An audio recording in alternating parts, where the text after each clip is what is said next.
They say if your cat brings you a dead mouse, it's a sign she loves you. But what does it mean when she brings you something that shouldn't exist at all? I used to laugh at my cat, Binks, when she'd drag in random trinkets, an old bottle cap, a feather, once even a rusty key. But last week, she started bringing home things that were eerily familiar, a tiny, perfect replica of my wristwatch, its face cracked and stained with something dark. I shrugged it off as a weird coincidence, until the objects kept coming, each a shrunken copy of something I owned, each marked with that same strange, brownish smear.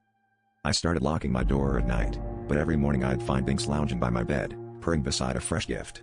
A miniature sneaker, laces tied in a way I never do. A perfect, palm-sized phone with my lock screen. The stains began to smell metallic, tangy, like old coins. I asked my neighbors if they noticed anything strange, missing items, prowlers, but they just shook their heads and eyed me warily. I started losing sleep, haunted by the growing pile of tiny, corrupted versions of my life. This morning, Binks meowed at the back door, her fur slick with dew. Between her teeth she carried something wrapped in a tangle of black thread. I knelt to take it, hands shaking, and nearly dropped it in horror.